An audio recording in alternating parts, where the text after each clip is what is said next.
There's a guy standing in a parking lot right now, helmet tucked under his arm, staring at his motorcycle like it owes him money. He's been riding for 11 years. He's been divorced for 3. He's had 2 surgeries, 1 lawsuit, and exactly 0 regrets about any of it.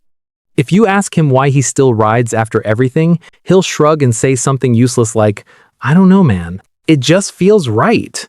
And you'll nod, because you've said the same thing. And neither of you will have any idea that what you just described, that shrug, that inability to explain it, is actually one of the most studied psychological profiles in modern neuroscience. Because here's the thing nobody tells you. People who ride motorcycles aren't just people who happen to enjoy motorcycles. They're a specific kind of human being. Their brains are wired differently. Their nervous systems respond to stress differently. Their relationship with fear, with death, with time itself, it's all measurably scientifically different from the guy driving the Camry next to them at the red light. And researchers have been quietly figuring this out for about 30 years now, and almost nobody outside the labs has heard about it. So let's fix that.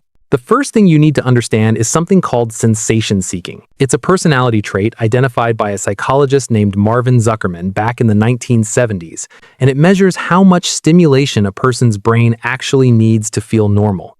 Most people sit somewhere in the middle. They like a good movie, maybe a roller coaster on vacation, and then they go home and they're fine. But there's a subset of the population, roughly 15%, whose baseline dopamine response is lower than average. Their brains are quieter, which means ordinary life, sitting at a desk, scrolling a phone, eating lunch in a break room, it doesn't register. It's like trying to taste soup through a scuba mask.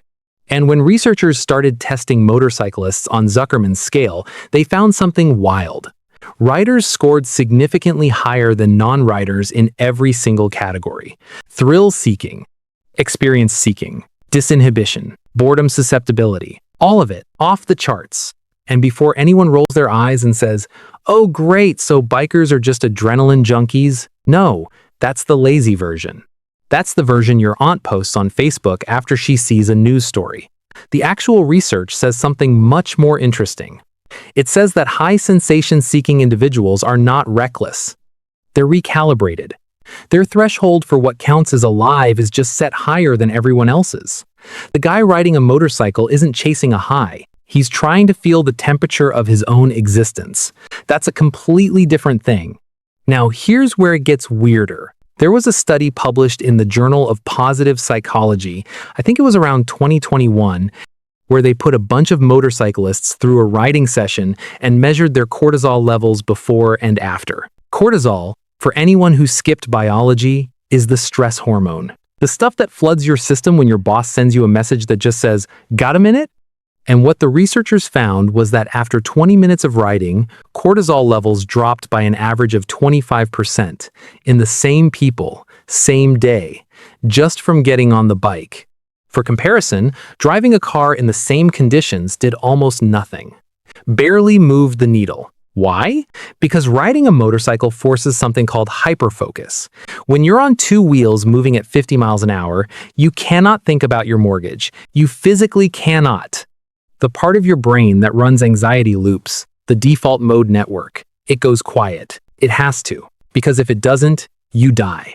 And the brain, brilliant little survival computer that it is, reroutes all of its processing power into the present moment, into the lean of the bike, the pressure of the throttle, the sound of the engine, the 16 micro adjustments your body is making every second without asking your permission.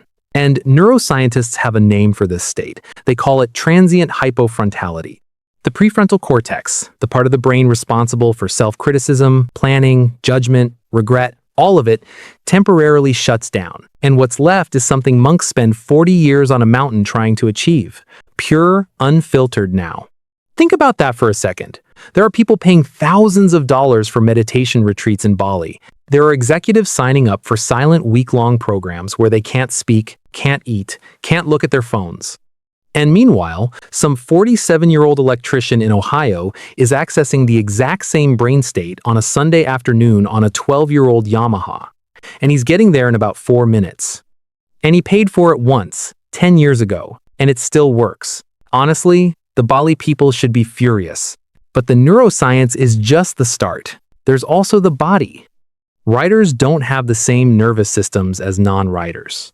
Long-term motorcyclists, we're talking people with 5+ years of regular riding, develop enhanced proprioception. That's the technical word for knowing where your body is in space without looking at it.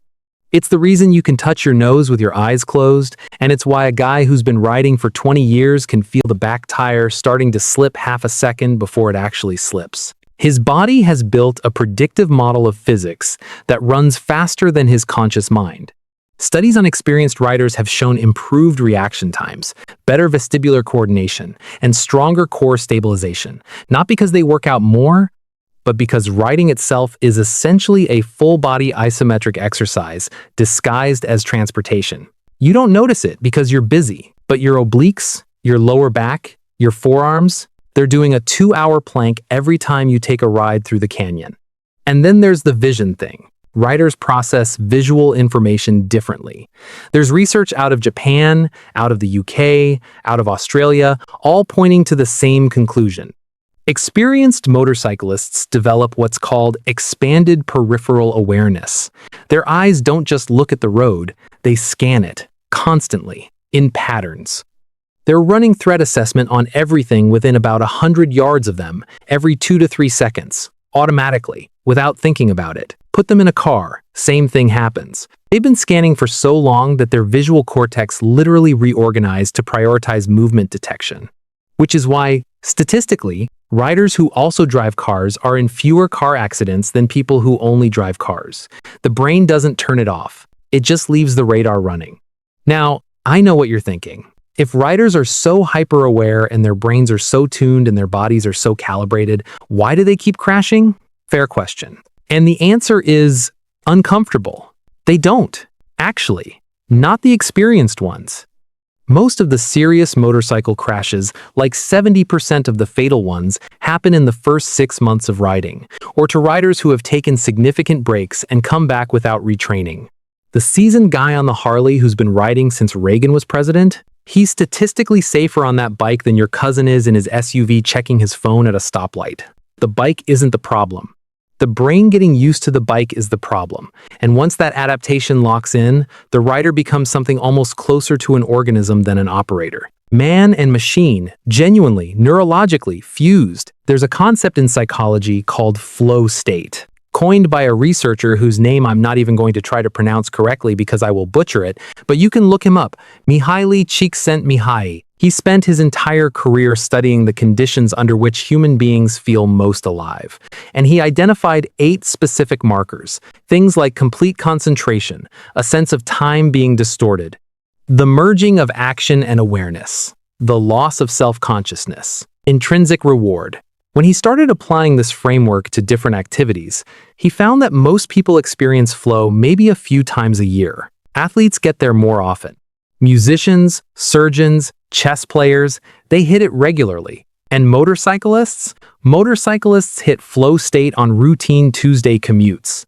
They access, casually, a psychological condition that most human beings go their entire lives without ever entering even once, and they do it on the way to Home Depot, which starts to explain something that riders have been trying to articulate for decades, and getting it wrong every time. That thing they say about how a car is transportation and a bike is something else.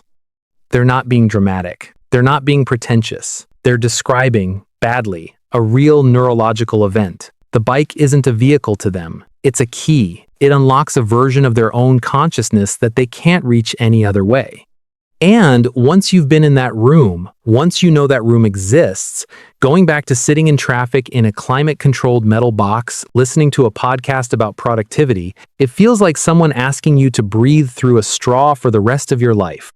There's also the grief thing, and I want to talk about this because it matters. Riders know, in a way that most people never have to confront, that they might die today. Not in the abstract, not in the we all die eventually sense, but actually, today, on the way home, because a kid in a Civic looked at his phone for 3 seconds. And the psychological research on this is fascinating. People who regularly confront their own mortality, not morbidly, but functionally, report higher life satisfaction, deeper relationships, clearer priorities, and lower rates of depression than the general population. There's a whole field of study called terror management theory that looks at this, and writers, whether they know it or not, are running their own terror management protocol every single time they put on a helmet. They are, week after week, practicing the one thing most of modern society is built to help people avoid, which is an honest relationship with the fact that this ends. And that changes a person. It makes them shorter with nonsense. It makes them patient with the people they love and impatient with meetings. It makes them protective of time in a way that non-writers sometimes find abrupt or selfish, but isn't either. It's just somebody who has been reminded, repeatedly, that Sunday is not guaranteed. So if you're going to spend it arguing about drywall colors, that's a choice. And it's on you. So when that guy in the parking lot shrugs and says, "I don't know, man, it just feels right," what he's actually saying, in a language he doesn't have the words for, is that his dopamine system is calibrated differently from yours, that his cortisol drops when yours would spike, that his visual cortex has been rewired for survival, that his body runs a predictive physics engine his conscious mind can't access, that he enters flow state on a grocery run, that he has a working relationship with his own death, and that all of it, happens inside of him the second he turns the key. He isn't addicted to speed. He isn't compensating for anything. He isn't running from his wife, his kids, his job, his taxes, or any of the other things people assume. He's going towards something, toward a version of himself that only exists at 40 miles an hour, with the wind hitting him in the chest. And he can't explain it because it's pre-verbal. It happens under the language. That's why they're built different. Not because they chose to be, because the thing they love, quietly, slowly, over years, built them. And if you've ever ridden, even once, even badly, on a borrowed bike in a parking lot with somebody yelling at you to keep your head up, some small part of you already knows all of this. You felt it. You didn't have the science for it, but you felt it. And you've been trying to get back to that feeling ever since, whether you realize it or not. The guy in the parking lot is about to put his helmet on. His wife is inside, wondering why he's been out there so long. He's not stalling. He's just doing the thing riders do before every ride, which is sitting with the weight of it for one extra second. The acknowledgement, the small, private ceremony, then the throttle, then the sound, then gone. And somewhere in a lab, a neuroscientist is writing a paper trying to explain what just happened inside his brain. And it'll take her 40 pages. And he did it in 4 seconds, without thinking about it once.